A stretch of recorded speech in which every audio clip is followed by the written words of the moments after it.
Hey guys, welcome back. So today I'm just going to give you a quick update on the red MR2 behind me. I've been doing a lot of work off camera, really just a lot of cleanup stuff, getting the chassis ready for the new engine. And of course, I like to paint everything, clean everything. So, that takes a lot of time and it's kind of hard to film, nor do I think it's quite interesting. So I kind of left it out to the videos, but today I'm just going to show you guys what has happened since the last video, some of the things I've been doing. And just really just kind of show you what it takes to prep this car if you want to put the engine in right, everything nice and clean and looking super sharp when you're done. So let's start off by looking in the engine bay, and then we just kind of move along and get under the car. So let's begin in the engine bay. Now, again, this engine has seen better days. This engine bay, it was very, very dirty when I first got it, but it's clean. I decided not to paint the engine bay. For whatever reason, I kind of like the original look. It just kind of keeps it true, because at the end of the day, these are old cars. But in hindsight, if the engine was out, yeah, I probably would have painted it in the super red. You can see the difference here and here, which is the old color. But these cars came with a matte finish anyways from the factory, so I think it kind of goes well. So I didn't go crazy on it. There are a couple of areas there where, as you can see, the paint is gone. I did clean everything off. Believe it or not, I used a steam cleaner and just went through the whole thing. So there's really no grease, there's no dirt per se. So this is what the engine bay looks like. Now I'm gonna go inside, go under the car and go inside. I'm gonna show you some of the stuff you gotta remove, kind of prep to get this engine bay ready to accept the 2GR. If you can see my water bottle, they never look that clean when you take them out. So I was a lot of debris in the bottom. I think it's like algae or something that grows in them, but got that cleaned out pretty nicely. But yeah, well, this is the engine bay, so that is ready to go. I think in terms of getting the engine in, we're ready. This is done. Now you'll see the heat shield that is on already. Now I've taken it off because we had to drop the fuel tank. I've done a couple of videos with the fuel tank drop, so I actually took this tank down already. I went ahead and I changed the fuel pump. So originally, if I take you over to my bench here, I had this Carter fuel pump, which, to be honest with you, is a very powerful pump. It worked pretty good. But to kind of not jinx myself, I decided to just go ahead and swap it out for the Walbro 255, which we know works with a 2GR setup. So I'm just kind of minimizing my risk of having any issues here. So dropped the tank, honestly did it by myself, worked out fine. And it helps when a lot of things are off the car, because I had all the coolant lines out, the AC lines out. So that's kind of made for easy work with the tank. So I was able to drop it. I drained most of the fuel through the fuel sender on the top first, so it was kind of light and not too heavy. And then drop the tank and put it back up. Now I'm going to roll it under the car, because a big part of this was getting the AC lines under the bottom sorted out. You guys would have seen some videos where I had the line on the passenger side that was broken, and I got a new line for the back, got a new line for the front. I want to say new, used line, but new to me. The one on the front had a different adapter, so I had to cut it and join it. So it took some work and I joined it. I'm going to show you guys. I think it should work, hopefully it works, because I really don't have to do it again. But that was a big part of why I took all the lines off, just kind of get it sorted out. So we're going to roll under the car. I'm going to try to film, show you guys what's going on there, and then show you a couple of things that I did in preparation to get this thing ready to accept that guy. So I've had this little dolly here for years now. My wife bought it for me as a birthday present, I want to say like 12 years ago, and I never really used it. But now it actually came in pretty handy, so we're gonna jump on this thing and slide under the car. All right, working our way under the car. As you can see, the trunk here, that was all refinished as part of Project Restoration, so that looks good. There's a bottle as clean as I could get it. Painted the engine mount here. So put a little color on it so it doesn't look too bad. That was really rusty. So yeah, let's keep heading under and I'll show you what's up with the tank.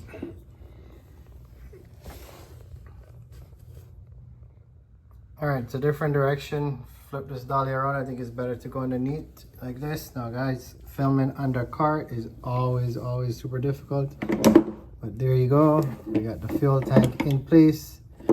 Got all the lines in place. So we got the coolant line, speedo line, AC lines on the driver's side, AC lines on the passenger side, and hopefully you guys can see that. So all of this is buttoned up under the bottom. I'm going to show you where I did the repair on the passenger side AC line, and cross my fingers and hope it's going to work. All right, so if you know your MR2, what you're looking at here is the AC line, our red connection. That's where I joined, use a splice connector to connect the lines. So this is on the passenger side, and essentially this joint, this is a factory piece, but for the line that runs to the front, I didn't have a complete one with the connection that fits here. So I cut this one off an old line that I had, and then I used this red connector back here to join it. I think it's gonna work out fine, but all the time will tell when I charge this thing up, and hopefully it works. But that was the dilemma, so that's part of the reason why I had to pull all this out. I went ahead and I changed the radiator lines as well, so I have one on that side, and I'll try to swing you guys over here. Got one on this side as well. So there you go. So we got those brand new. And for those of you who have been following this car, you know, at one point we didn't have a floor. so this floor was non-existent at one point. But that's the repair. Hopefully you guys can see it. So that's the floor. So right there, all of this was a big old hole.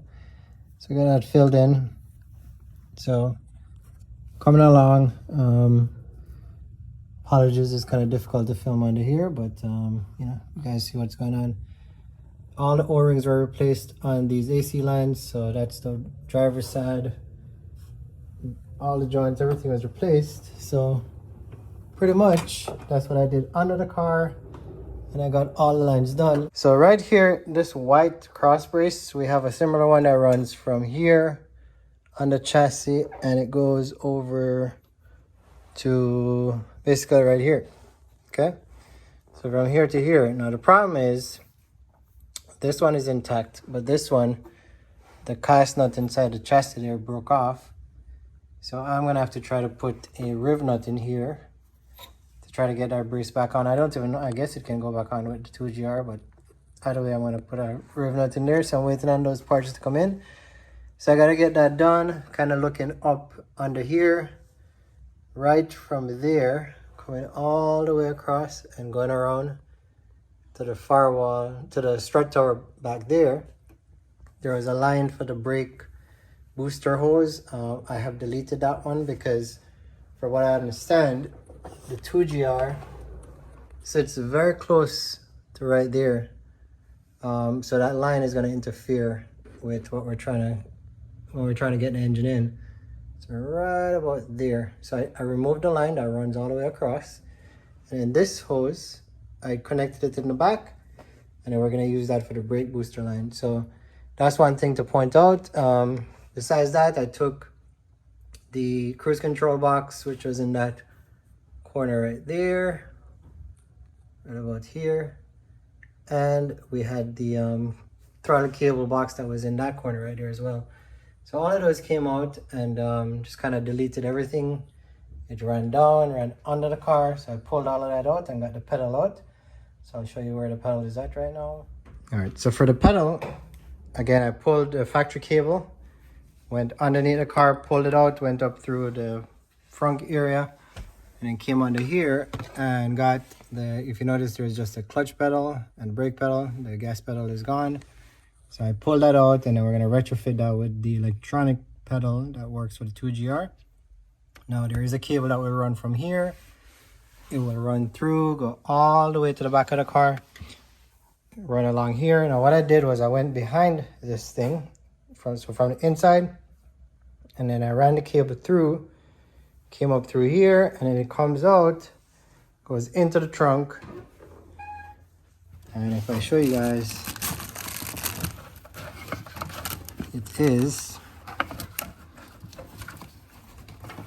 basically right here. So this is going to be the wire that's going to connect for a throttle by wire. And again, clean installation, just run along the side and all the way through. So it came through all the way around. On the inside here, popped out, and I ran it down to the floor. and it will go to the pedal. So something to consider when you guys are doing this. You know, there are different ways to run it, but you got to figure something out, and I wanted as clean as an installation as I could. So that's what I came up with, and it worked fine so far. We're gonna head back into the engine bay. I'm gonna show you some more stuff that I did. All right, so we're back in the engine bay. Now the fuel system has to get replumbed. So this is the original bracket and fuel filter that I had in here. I do have an extra bracket, and I have a bunch of fuel filters. So I'm gonna redo the fuel system. So I have the TCS kit that works basically to convert the fuel system for the 2GR. So that will be done off the bench. So I'll just really bring it in and just bolt it back up. So this is pending to get done. Now the engine lid, I went ahead and I bought the TCS fan kit. Well, actually I didn't buy the TCS fan kit. Ty from TCS was nice enough to sponsor it for me. I got a pretty good relationship with Ty. So, you know, he was nice enough to sponsor that for this build. So shout out to TCS Motorsports, good guys. Really very helpful, and just a lot of respect for those guys in the MR2 world. So I got the fan done. I'll show you guys that when we're ready to put it in, but you have to wire up the fans for it to work. So here's what I did. All right, so it's always best to run your engine fan with a relay kit. So, you know, you probably would have seen that I had done some fog lights on this car. So actually, you don't have to use a fog light relay kit that comes with these fog lights, because most cars are pre-wired for fog lights. So in my case, I didn't use a relay kit that was available, and I basically just converted it to work with the engine fans. I know the engine fans are not here, but just follow along. Basically, we're gonna have the two fans, two wires are gonna come. They're gonna plug right into here, kind of tucked everything up under here. So there's my relay. That's the custom wire that was done. Comes down, power wire goes in, comes up through the fuse box. I have my fuse here, and this is where we're gonna pull power from. So the fans will basically be powered from this junction right here, and we'll have a relay that's activating the switch to come on. On the inside of the cabin, I do have a switch. I'll probably show you guys real quickly that I set it up so it's not, fans don't come on by temperature, they're gonna come on my command. So I'll just flip the switch, fans will come on, which again, I'm really doing it for sure. I don't necessarily know that a 2GR needs engine fans to cool, but in Florida, it's gonna be nice to have, so we can just flip the fans on when we want, turn them off when we need to. And the good thing about the way it's wired, once you turn the ignition off, the fans are gonna go off. So you could technically leave the switch on all the time. They'll come on when you start the car and just shut off when you turn the car off. So that was done. I think it worked out well, the way I tucked it up back there. So that's pretty cool. You know, just painted everything. Engine mount is painted. Gotta get the adjustment bracket here. That's being dried right now. It's painted as well. So just a lot of cleanup, guys. ECU wiring will go back through here. Replaced all of the bolts that were rusty, and just kind of get everything, some zinc plated bolts in place. And that is our engine bay. It's pretty much ready to drop the 2GR in. So this is my switch setup here. You know, one, I like buttons. I don't know, maybe because I fly airplanes. So I just love the fact that you can press buttons. But this, I'm going to change this wheel. I'm going to put a Momo wheel, and I know getting the horn to work is always a problem. So this will be my horn setup. This is a switch for the coolant fan. So when I press that one, the fans will come on for the engine lid. And then while I was at it, I got this rear camera switch. So I've set up my radio over here, so it will work where when I put the car in reverse, the backup camera comes on. And if I'm driving and I just want the backup camera to come on, I can flip that switch and I got backup camera working. So kind of cool little thing I did. Not necessary, but it was a fun project for me to wire it up. So that's where I'm at. So that's pretty much on the car. Now we got to get the 2GR engine set up to go inside here. So here's the progress on that one. All right, so since I dropped the engine, I since removed the transmission from the motor. You guys would have probably remembered I only got like half a quart of oil out of this thing. So I'm a little bit concerned. It did run fine, so try not to be concerned. But yeah, I'm on the fence what I want to do with this. I did clean it up. It's not 100% clean, but it is clean. At least there's no grease and dirt and crap all over it. So I can actually use my hands and work on this thing, and I'm going to be clean. But I got to get it cleaner than that. So more to come if we do use that transmission. In the meantime, I went ahead and I got a bunch of stuff painted. So we have the slave cylinder bracket here. This was all covered in rust, as you probably would have imagined. So I got that painted, everything heat shield. I put a new slave cylinder in place. So that's gonna be new. We have our new throwout bearing, painted the clutch fork as well. The engine mount bracket, and there are new axle seals that we're gonna put into the transmission. So really, again, this might sound, you know, we pulled the engine last week. Could it go in this week? Absolutely, but you're not gonna get all of those things painted. And it actually takes time. You gotta clean them off, you gotta paint them, you gotta wait for them to dry. Then you gotta reassemble. So I'm not rushing this, guys. I'm taking my time because I want this thing to look really good. That is the extra transmission I have. So as far as I know, that transmission should be fine, but I got it. I don't know. It's not tested, so I really don't know. And what I'm worried about is putting this in, which is unknown, versus the other one that might have been low and all, but it worked fine. So I don't know. I'm on the fence, but we're gonna figure this out. That's the old engine, by the way. Bye-bye. Okay. And let's go look at the actual 2GR motor and see where we are with that. As we move over to the 2GR motor, this is my new fuel filter and bracket. This is my TCS fuel line kit. That's the new regulator.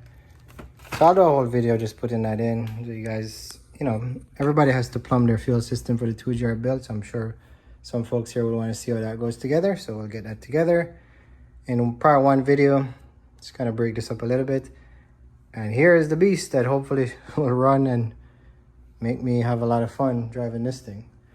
So for the most part, this side of the motor is pretty much done. I had gone ahead and replaced the water pump, all the pulleys. Obviously it's painted. This is the engine mount from Frankenstein Motorworks for the passenger side. New alternator, new AC compressor, wire gap, wire harness. And this side got the TCS coolant fill water neck modified here. But I'm really not finished up with this side, so it's mocked up here, but as you can see, this is loose. So I gotta pull this off again, put a new gasket in and torque it down. So that's pretty much what I gotta do on this side. And then the block, we gotta go modified. So I've already marked the areas. I gotta cut this area out to accept the slave cylinder bracket.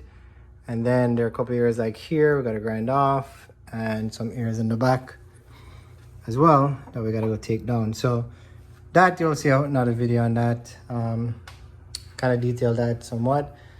That's probably what's gonna come up next, because as of right now, the car itself is ready to accept the motor. We just gotta get the motor ready to be accepted in the car. So next video, I'm probably gonna take this off the rack. I'm gonna get the block ground down, change the rear main seal on that, finish up the plumbing on the water system on this side, and then get my new flywheel, clutch, and everything installed, and figure out which transmission, that one or this one, that we're gonna put in.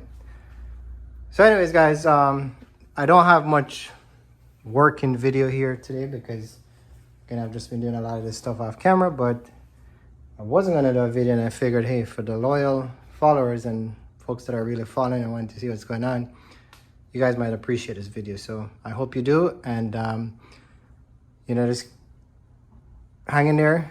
It's gonna get done. Right? I'm more motivated. I'm very motivated at this point, to be honest with you. So yeah, that's what's gonna happen. I don't know if you guys had seen this, but I had actually gotten seatbelts done from Safety Restore. So I got some matching Ferrari red seatbelts there as well. So those look pretty cool. Kind of like them. So I'm looking forward to that. And we are making progress. This car has certainly been transformed to date. It's come a very, very long way. And it still has a long way to go, but we're gonna get it there. Big brakes coming for that thing, new wheels. So many new things. So keeping my fingers crossed, everything goes as smoothly so far. It's been good. Can't really complain. You know, no major hiccups. We've had some hiccups, but we've been able to resolve them, which is what matters. I'm not worried about hiccups. I'm just worried about being able to solve them. With that said, guys, happy Monday. Hope you guys enjoy the rest of your week, and I'll catch you guys on the next one.